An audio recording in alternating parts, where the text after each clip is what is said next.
الحمد لله نحمده ونستعينه ونستغفره ونؤمن به ونتوكل عليه ونعوذ بالله من شرور أنفسنا ومن سيئات أعمالنا من يهده الله فلا مضل له ومن يضلله فلا هادي له ونشهد أن لا إله إلا الله وحده لا شريك له ونشهد أن سيدنا ونبينا محمدا عبد الله ورسوله أرسله كافة للناس بالحق بشيرا ونذيرا وداعيا إلى الله بإذنه وسراجا منيرا۔ اللہ کی حمد و ثنا، اس کی بزرگی اور کبریائی بیان کرتا ہوں کہ وہ ایک اکیلا مالک اس کائنات کا، ایک اکیلا خالق اس کائنات کا۔ میری عقل کے دروازے اگر میں کھلے رکھوں تو میں خود اپنی تخلیق میں میرے رب کو پالوں، اپنے وجود میں اپنے خالق کو دیکھوں، میں اپنے آپ پر غور کروں کہ کوئی بھی کام مجھے کرنا ہو تو میں کسی سورس یا کسی ذریعے کے بغیر نہ کر سکوں، لیکن اس کائنات کا رب وہی ہو سکتا ہے جسے کسی سورس یا کسی مدد کی ضرورت نہیں۔ اگر اسے کسی کی کوئی مدد کی ضرورت پڑے تو یہ ایک ڈیفیکٹ ہے، یہ ایک عیب ہے۔ ہر قسم کے عیب اور ڈیفیکشن سے وہ پاک، کوئی عیب اسے چھو بھی نہ سکے۔ انما امرہ اذا اراد شیئا ان یقول له کن فیکون۔ کیوں اسے کوئی مدد کی ضرورت پڑے جبکہ اس کا معاملہ یہ ہے کہ صرف ایک کن کہہ دے تو بس اس کام نے انجام تک پہنچ ہی جانا ہے۔ اس کے ہر کام میں ایک خاصیت اور ایک ایکسکلوزیونیس ہوا کرتی ہے۔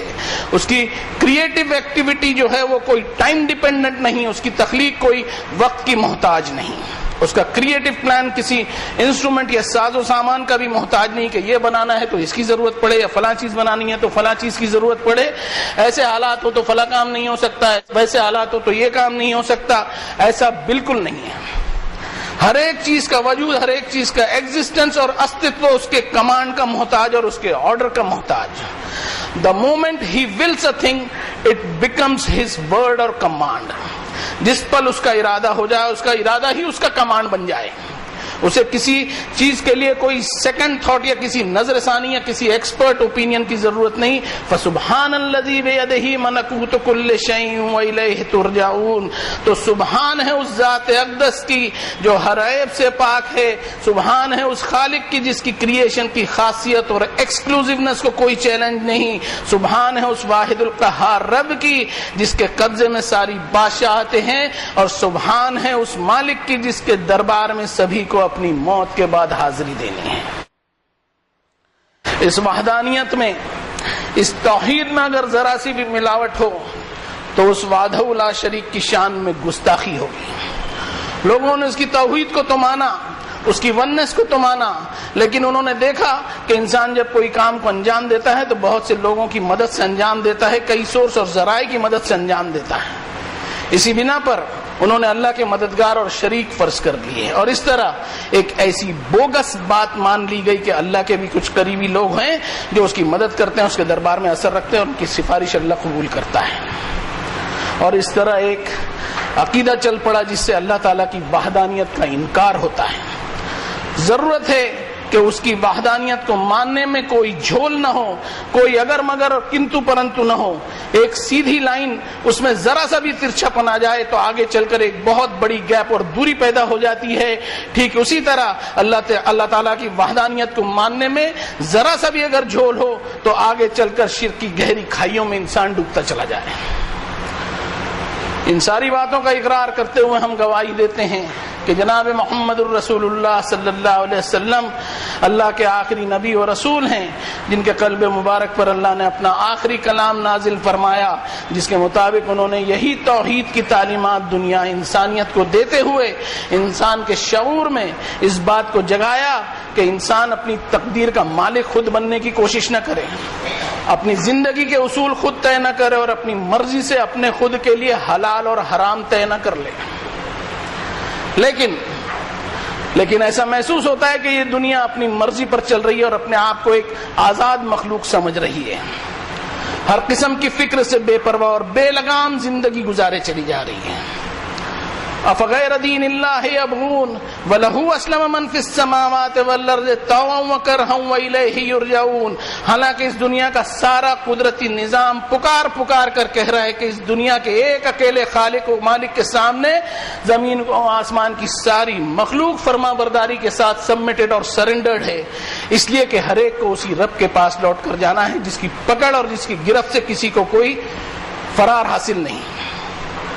اور اس حقیقت کو اگر کوئی نظر انداز کرتا ہے تو اپنے آپ کو ہی وہ بیوقوف بنائے گا. سورج کی روشنی، ہواؤں کا نظام، پانی کے بہتے ہوئے چشمے اور اس طرح کی بے شمار چیزیں ہم اپنی آنکھوں سے دیکھتے ہیں جن کو الفاظ میں بیان کرنا ممکن نہیں. سچائی اس سے کہیں زیادہ لطیف ہے کہ اس کو الفاظ میں بیان کیا جا سکے.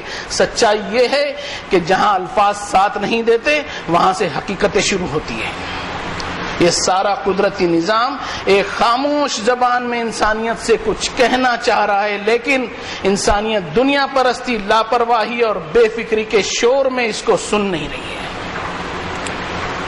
اس سنجیدگی اور سیریسنس کو دنیا بھلا چکی ہے اور انٹرٹینمنٹ اور موج مستی کے نشے میں ایسی چور ہوتی چلی جا رہی ہے کہ اس نشے میں حلال اور حرام کی تمیز بھی باقی نہیں بچی. دنیا کی لالچ نے آخرت کی حقیقت کے تعلق سے انسان کو غفلت میں ڈال دیا، جس کے بارے میں فرمایا الہاکم التکاثر حتی زرتم المقابر. لالچ اور مچ مور کی ٹینڈنسی اس وقت تک مطمئن نہیں ہو سکتی جب تک انسان اپنی قبر میں نہ چلا جائے. اور حالت یہ بنی ہوئی ہے کہ لالچ انسان کا پیچھا نہیں چھوڑتی اور نہیں انسان اس سے اپنا پیچھا چھڑوانا چاہتا ہے. ایک لالچ اقتدار اور پاور حاصل کرنے کی بھی ہوتی ہے، اور جب حاصل ہو جائے تو فرمایا وَإِذَا تَوَلَّى سَعَىٰ فِي الْأَرْضِ لِيُفْسِدَ فِيهَا وَيُهْلِكَ الْحَرْثَ وَالنَّسْلَ وَاللَّهُ لَا يُحِبُّ الْفَسَادَ. جب انسان کو پاور حاصل ہو جائے تو اس کی کوششیں شروع ہو جاتی ہے کہ مال جمع کر لے، چاہے زمین میں ڈسٹربنس اور فساد ہی کیوں نہ برپا ہو، چاہے پروڈکشن اور پروڈکٹیوٹی ہی بربادی کیوں نہ ہو. اپنے پاور اور اقتدار کو ہمیشہ باقی رکھنے کی خاطر ہر ایک سے وہ لاپرواہ ہو جاتا ہے، اسے کسی کی بھی فکر نہیں ہوتی. فکر اگر ہوتی ہے تو اپنے پاور کی، اپنے سٹیٹس کی ہوتی ہے. وَتَأْكُلُونَ التُّرَاثَ أَكْلًا لَمًّا وَتُحِبُّونَ الْمَالَ حُبًّا جَمًّا. اور اس طرح انسان مال و جائیداد کے روپ میں ایک ایسا خدا تسلیم کر لیتا ہے جس سے ڈرنے کی ضرورت نہیں، اور اس طرح جم کر محبت کرنے لگتا ہے جیسے اس کے سوا کچھ ہے ہی نہیں. یہ دنیا بے حد حسین اور اٹریکٹیو ہے. آدمی جب اس دنیا کے اٹریکشنز کو دیکھتا ہے تو بے اختیار اس کا جی چاہتا ہے کہ اس دنیا کی رنگینیوں کو حاصل کر لے، یہ سوچتے ہوئے کہ یہ دنیا ہمیشہ کی زندگی ہے. قرآن مجید کی آخری صورتوں میں ایک باٹم لائن کے روپ میں ساری انسانیت سے فرمایا گیا وَالضُّحَىٰ وَاللَّيْلِ إِذَا سَجَىٰ. کنسیڈر کرو، غور کرو ضحیٰ کے منظر کو اور رات کو جب وہ چھا جاتی ہے. ضحیٰ کہتے ہیں صبح کے اس خوبصورت منظر کو جس پر اللہ نے ایک انسان کو دھیان دلوایا ہے. یہ ضحیٰ کا جو وقت ہوتا ہے جسے انگریزی میں ڈان کہتے ہیں، DAWN ڈان کہتے ہیں، یہ بہت ہی مختصر وقت کے لیے ہوتا ہے. اور اس وقت آسمان کی خوبصورتی انتہائی زبردست دکھائی دیتی ہے. اس کا کلر جو ہے وہ اتنا خوبصورت ہوتا ہے کہ اس کی نقل کرنا ناممکن ہے. پھر سارا دن گزرتے ہوئے رات آتی ہے جو پورے دن پر چھا جاتی ہے اور دن کی ساری روشنی کو اپنے اندر سمیٹ لیتی ہے. یہ دو چھوٹی سی آیتیں ہیں لیکن انسانیت سے کہہ رہی ہیں کہ یہ دنیا کی زندگی بہت مختصر ہے، کوئی لمبی چوڑی نہیں ہے کہ گزارنا مشکل ہو. اس کی خوبصورتی پر مر مٹ نہ جانا جس کے تعلق سے کہا گیا اعلموا انما الحیات الدنیا لعب ولہو وزینۃ وتفاخر بینکم وتکاثر فی الاموال والاولاد. یاد رکھنا کہ یہ دنیا کی مختصر سی زندگی کمپٹیشن، زینت اور فخر جتلانے کے سوا کچھ بھی نہیں ہے. یہ چھوٹی سی زندگی نما دن جس میں سورج نکلنے سے دوپہر کی چڑھائی تک تجھے مراد لینی ہے کہ تیری زندگی بھی بچپن سے لے کر پروان چڑھ رہی ہے، اور جس طرح یہ سورج دوپہر کو اپنے شباب کے بعد ڈھلوان کی طرف جائے گا ویسے ہی تیری زندگی میں ایک وقت آئے گا کہ تیری زندگی میں بھی ایک پرٹیکولر ٹائم تک ہی شباب رہے گا. پھر ایک وقت ایسا آئے گا کہ تیری زندگی بھی ڈھلوان کی طرف جائے گی. اس وقت تیرا ضمیر، تیری انترآتما، تیرا وجود اور تیری روح پکار اٹھے کہ رب اوزعنی ان اشکر نعمتک التی انعمت علی وعلی والدی وان اعمل صالحا ترضاه واصلح لی فی ذریتی انی تبت الیک وانی من المسلمین. رب میرے، آپ نے مجھے اور میرے والدین کو بے شمار نعمتوں سے نوازا. اب مجھے توفیق دیجیے کہ میں اصلاح والے کام کروں. اب میری زندگی کی شام آنے لگی ہے اور میری نسل بھی اب اوپر آنے لگی ہے. میں ان کی بھی تربیت ایسی کروں کہ آپ مجھ سے راضی ہو جائیں. میں اپنے گناہوں پر شرمندہ ہوتے ہوئے توبہ کرتا ہوں اور ساری زندگی میری کوشش ہوگی کہ میں آپ کا فرما بردار بن کر رہوں. پھر اگلی آیت میں فرمایا واللیل اذا سجا، جس میں رات کا تذکرہ کیا گیا ہے کہ وہ چھا جاتی ہے، جو انسان کو غور کرنے پر مجبور کرتی ہے کہ دن میں جو خوبصورتی اس نے دیکھی وہ ہمیشہ کی نہیں تھی، اس پر رات طاری ہو کر سب سمیٹ لیتی ہے. ویسے ہی اس کے زندگی کے اوپر بھی موت جو ہے وہ سایہ کی طرح موجود ہے جو اس کی زندگی کو سمیٹ لیتی ہے. پھر آگے بتایا کہ ما ودعک ربک وما قلی، اپنی اس مختصر سی زندگی میں اپنے رب کی بے شمار نعمتوں کو پاتے ہوئے کیسے تو نے سوچ لیا کہ تیرے رب نے تیرا ساتھ چھوڑ دیا اور تجھ سے بیزار ہو گیا. وَلَلْآخِرَةُ خَيْرٌ لَكَ مِنَ الْأُولَىٰ، ارے جس دنیا پر تو مر مٹا ہے تیری آخرت اس دنیا سے بہتر ہو سکتی ہے.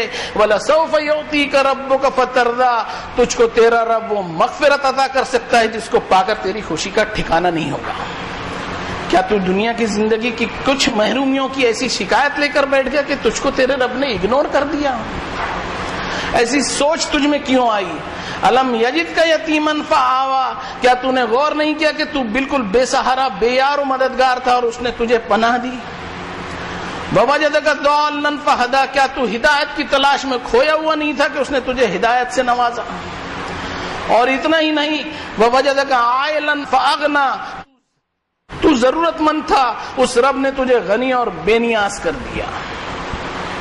فَأَمَّا الْيَتِيمَ فَلَا تَقْهَرْ، تو اب تیری ڈیوٹی یہ ہو کہ کسی بے سہارا پر قہر کی نگاہ نہیں ڈالنا، بلکہ جس طرح میں نے تجھ پر اپنی رحمت اور اپنے کرم جاری رکھے ہیں اسی طرح تو بھی اسے رحم کی نگاہ سے ہی دیکھنا.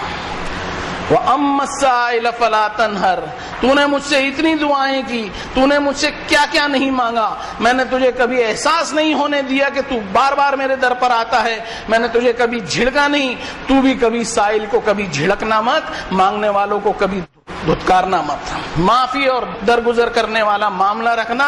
وَلْيَعْفُوا وَلْيَصْفَحُوا وَلَا تُحِبُّونَ أَن يَغْفِرَ اللَّهُ لَكُمْ وَاللَّهُ غَفُورٌ رَحِيمٌ، لوگوں کو برداشت کرتے رہنا اور لیٹ گو کرتے رہنا، نظر انداز کرتے رہنا. کیا تو یہ نہیں چاہے گا کہ اللہ تجھے معاف کرے اور تیری مغفرت فرما دے؟ کیا تو نے یہ سمجھ لیا کہ تو گناہ سے اچھوتا ہے؟ تجھ سے کوئی ایسی حرکت نہیں ہوتی جو اللہ کی ناراضگی کا سبب بنے، جس پر اللہ تجھے معاف کرتے رہتا ہے.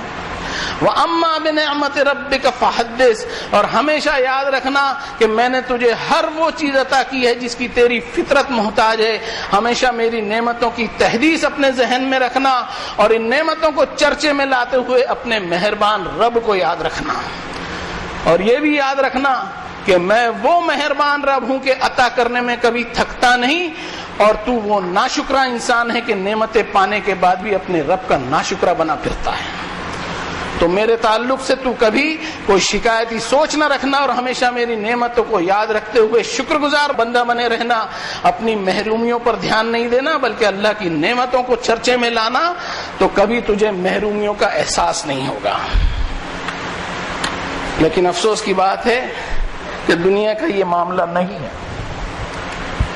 دنیا کا یہ معاملہ نہیں ہے کہ شکر گزاری کا احساس ہو، بلکہ معاملہ یہ ہے کہ اس دنیا کے اٹریکشن میں عیش اور شوق پورے کرنے کی خاطر حرام طریقے سے بھی پیسہ کمانے کی کوشش کی جا رہی ہے. جوا، سٹا، کالا بازاری، یہ سب عام ہو گیا، بلکہ ایک فیشن بن گیا ہے. نئی نسل جو ہے وہ سٹے بازی میں ملوث ہو گئی ہے. ہر 4 سالوں میں کیا، اب تو ہر سال کرکٹ، فٹ بال، ہاکی اور کئی ٹورنامنٹ ہو رہے ہیں جن میں لاکھوں نہیں بلکہ کروڑوں روپے کا سٹا کھیلا جاتا ہے. ابھی ورلڈ کپ ہوا جس میں ایک طرف تو کئی لوگوں نے سٹا کھیلتے ہوئے کافی دولت کمائی اور دوسری طرف سٹا بازی میں ہارتے ہوئے کئی لوگ ایسے مقروض ہوئے کہ گاڑی، مکان، جائیداد بیچنے کی نوبت آ گئی. اور اگلے ہفتے آئی پی ایل شروع ہونے والا ہے اور پھر یہی کچھ دہرایا جائے گا. پتہ نہیں عیش و شوق پورے کرنے کی ایسی کون سی محرومی ہے جو نئی نسل کو جوئے اور سٹے کے دروازے پر لا کے کھڑا کرتی ہے. اتنا ہی نہیں بلکہ اس دنیا میں اور بھی کئی قسم کی ایسی حرکتیں ہو رہی ہیں کہ اللہ تعالیٰ کی ناراضگی کو دعوت دینے والے کام ہو رہے ہیں. انٹرٹینمنٹ کا نشہ. اخلاقی پستی، فحاشی، ظالمانہ روش، انسان کا انسان پر ظلم، سازشیں رچتے ہوئے ملکوں کو آپس میں لڑوانا، سیاسی اقتدار کو باقی رکھنے کی خاطر مذہب کو استعمال کرنا اور غریب لوگوں سے ان کے رزق اور روزی روٹی کے سادھن کو چھیننا، اور ایسی کئی ساری حرکتیں انسانیت اپنے اپنے لیول میں رہتے ہوئے بیک ہٹ کے کرتے چلی جا رہی ہے۔ فرمایا ظہر الفساد فی البر والبحر بما کسبت ایدی الناس لیذیقہم بعض الذی عملوا لعلہم یرجعون۔ زمین اور سمندروں میں فساد اور ڈسٹربنس پھیلتا چلا جا رہا ہے، اور یہ سب انسانوں کے اپنے کرتوتوں کے سبب ہو رہا ہے۔ اس طرح اللہ انہیں ان کی حرکتوں کی سزا یہیں اس دنیا میں دیتا ہے تاکہ انسانیت اپنے رب کے احکامات کی طرف رجوع تو ہو۔ یہ دنیا قدرتی آفتوں کو دیکھتی ہے لیکن اسے قدرت کی بے رحمی اور قدرت کا مذاق کہتے ہوئے نظر انداز کر دیتی ہے۔ انسانیت یہ نہیں سوچتی کہ خود وہ اپنے رب کی قدرتوں کا کس طرح مذاق اڑا رہی ہے کہ دنیا سے آخرت کی جواب دہی کا احساس ہی اب غائب ہوتا دکھائی دے رہا ہے، اور ساری دنیا انٹرٹینمنٹ اور موج مستی کے نشے میں چور ہو رہی ہے۔ ہم نے ہمارے ملک میں ابھی دیکھا کہ اس مہینے بے موسم بارش کی وجہ سے ٹیمپریچر میں کتنی تبدیلی آ گئی، جس کے سبب بیماریاں پھیلی اور فصلوں کو اتنا نقصان پہنچا کہ اس کا گننا مشکل ہے۔ اور ابھی حال ہی میں کشمیر میں بے موسم برسات نے اس صوبے کو پھر بربادی کے دہانے پر لا کر کھڑا کر دیا، اور یہ صرف اپنے ہی ملک میں نہیں ہو رہا ہے بلکہ دنیا بھر میں ایسی قدرتی آفتیں آ رہی ہیں۔ گلوبل کلائمیٹ چینج یہ سب سے بڑا چیلنج آج دنیا فیس کر رہی ہے، اور اس پر دنیا کے سپر پاور اور ترقی یافتہ ملکوں میں بھی اب دہشت اور خوف کا واتاورن بن گیا ہے۔ بڑی بڑی کانفرنس اور سیمینار ہو رہے ہیں کہ موسموں کے بے وقتی تبدیلیوں کو کیسے روکا جائے، لیکن کوئی انہیں یہ بتاتا نہیں ہے کہ جس مالک کی قدرت سے یہ مصیبتیں آ رہی ہیں اسی مالک کو تو ہم اس کی کتاب میں پوچھیں۔ کتاب اللہ کہتی ہے کہ وَتِلْكَ حُدُودُ اللَّهِ وَمَن يَتَعَدَّ حُدُودَ اللَّهِ فَقَدْ ظَلَمَ نَفْسَهُ۔ ہر معاملے میں اللہ نے انسانیت کو اس کی باؤنڈریز اور اس کی سیمائیں بتا دی ہیں۔ انسانی آزادی کے نام پر اگر اللہ کی بتائی ہوئی حدوں کو کوئی کراس کرے گا، قدرتی نعمتوں کا کھلواڑ کرے گا، قدرتی سسٹم سے باہر جا کر اپنی مرضی کے مطابق چلے گا، تو اپنے آپ کا ہی نقصان کر بیٹھے گا۔ ضرورت ہے کہ دنیا اپنے رب کی کتاب کی طرف رجوع کرے اور اپنی حدیں معلوم کرے۔ دنیا تو ان گناہوں میں ملوث ہوتی چلی جا رہی ہے۔ اب سوال یہ اٹھتا ہے کہ اس میں ہمارا کیا رول ہونا چاہیے؟ ہمیں اپنی فکر کرنی ہوگی، اور ایک ہی رول دکھائی دیتا ہے کہ اپنی نئی نسل کو اس حرام خوری سے بچانے کے لیے ہر گھر کے بڑوں نے اپنی نئی نسل کو قرآن مجید کی تعلیم سے اویئر کروانا ہوگا۔ دین کا معاملہ ایسا بن گیا ہے کہ رسماً نمازیں ادا کر لی اور سمجھ لیا گیا کہ دین پر عمل ہو گیا۔ اب تو حج اور عمرہ بھی اس خاطر ہونے لگے ہیں کہ حرام طریقے سے کمائی ہوئی دولت کو پاک کر لیا جائے۔ حل ایک ہی ہے کہ لوٹنا ہوگا ہمیں اللہ کی کتاب کی طرف، جس میں ہر انسان کو بار بار ریپیٹڈلی آخرت کی جواب دہی کا احساس دلوایا جاتا ہے۔ 52 نمبر کی سورت شریفہ میں فرمایا وَأَقْبَلَ بَعْضُهُمْ عَلَى بَعْضٍ يَتَسَاءَلُونَ۔ جنت میں پہنچنے والے لوگ آپس میں ایک دوسرے سے بات چیت کرتے ہوئے اپنے حال چال بتا رہے ہوں گے۔ قالوا انا كنا قبل في اهلنا مشفقين، وہ بتا رہے ہوں گے کہ ہم دنیا کے عیش و عشرت میں مگن ہو کر غفلت کی زندگی نہیں گزار رہے تھے، بلکہ والذین یصلون ما امر اللہ به ان یوصل، ہم اس بات کو مینٹین کیا کرتے تھے کہ کہیں ہم سے ایسا کام نہ ہو جائے جس پر اللہ کی ناراضگی ہم مول لے بیٹھے۔ وَيَخْشَوْنَ رَبَّهُمْ وَيَخَافُونَ سُوءَ الْحِسَابِ، اور ہر وقت ہمیں یہ دھڑکا لگا رہتا کہ کہیں ہمارا رب ہم سے بری طرح حساب نہ لے لے۔ انہی باتوں کو مد نظر رکھتے ہوئے ہم اپنے گھر والوں کے بیچ اللہ کی خشیت اور اس کے خوف سے لرزتے ہوئے ہم نے اپنا جیون گزارا۔ اپنے بال بچوں کے عیش و عشرت اور ناجائز شوق کی ہمیں اتنی فکر نہیں تھی، بلکہ ہمیں فکر ہوتی تھی کہ ہماری اور ہمارے بال بچوں کی آخرت نہ برباد ہو جائے۔ تو فمن اللہ علینا ووقانا عذاب السموم، تو اللہ نے ہم پر احسان فرمایا کہ ہمیں آگ کے تھپیڑوں والی جہنم سے ہمیں بچا لیا۔ ایک حدیث شریف سناتا ہوں جس میں بتایا گیا ہے کامل مسلم کون؟ اتق المحارم تکن عبد الناس، حرام سے بچ جا تو سب سے بڑا عبادت گزار ہوگا۔ وَأَرْضَ بِمَا قَسَمَ اللَّهُ لَكَ تَكُنْ أَغْنَى النَّاسِ، اللہ نے جو تیری قسمت میں لکھ دیا ہے اس پر راضی رہے، تو سب سے زیادہ مالدار ہوگا۔ وَأَحْسِنْ إِلَىٰ جَارِكَ تَكُنْ مُؤْمِنًا، اپنے پڑوسی کے ساتھ اچھا برتاؤ کر تو مومن ہوگا۔ وَأَحِبَّ لِلنَّاسِ مَا تُحِبُّ لِنَفْسِكَ تَكُنْ مُسْلِمًا، جو تو اپنے لیے پسند کرتا ہے وہ لوگوں کے لیے بھی پسند کر، تو کامل مسلم ہوگا۔ وَلَا تُكْثِرِ الضَّحْكَ فَإِنَّ كَثْرَةَ الضَّحْكِ تُمِيتُ الْقَلْبَ، اور انٹرٹینمنٹ کے نشے میں اتنا ملوث نہ ہو جا کہ تیرا دل ہی مردہ ہو کر رہ جائے۔ بارک اللہ لنا ولکم فی القرآن العظیم ونفعنا وإیاکم بالآیات والذکر الحکیم، انہ تعالی کریم ملک بر الرؤوف الرحیم، واستغفروا ربکم ثم توبوا الیہ ان ربی رحیم ودود۔ ایک بات اور کہہ دوں، جناب حاجی عبدالوہاب بھائی کے والد محترم اور ہم سب کے بزرگ جناب حاجی عبدالشکور پارک صاحب کی صحت انتہائی ناساز ہے، وہ اسپتال میں بھرتی ہیں۔ ہم سب اللہ سے دعا کریں کہ اللہ انہیں صحت کاملہ عاجلہ مستقلہ عطا فرمائے۔ بڑھاپے کی آخری منزل پر جب انسان ہوتا ہے تو عام طور پر یہ دعا کی جاتی ہے کہ اللہ اس انسان کو آسانی دے۔ میرے نزدیک یہ دعا درست نہیں ہے، اس لیے کہ اس دعا میں ہم خود ہی اقرار کر رہے ہیں کہ اللہ اس بوڑھے کمزور انسان کو دوبارہ صحت اور طاقت نہیں دے سکتا، بلکہ ہماری دعا یہ ہونی چاہیے کہ یا اللہ، ہم جو صحت مند لوگ اس دنیا میں چل پھر رہے ہیں، آپ ہی کی دی ہوئی طاقت اور کی بدولت چل پھر رہے ہیں، اور آپ ہی کی عطا کردہ صحت کی وجہ سے ہم تندرستی سے گھوم رہے ہیں۔ اس بیمار اور کمزور انسان کو بھی آپ ہی اپنی قدرت سے بھلا چنگا کر سکتے ہیں۔ ہم آپ سے دعا کرتے ہیں کہ اس بزرگ انسان کو اپنے رحم و کرم سے صحت کاملہ عنایت فرما دیجیے، آمین۔ بارک اللہ لنا ولکم فی القرآن العظیم ونفعنا وإیاکم بالآیات والذکر الحکیم، انہ تعالی کریم ملک بر الرؤوف الرحیم، فاستغفروہ انہ هو الغفور الرحیم۔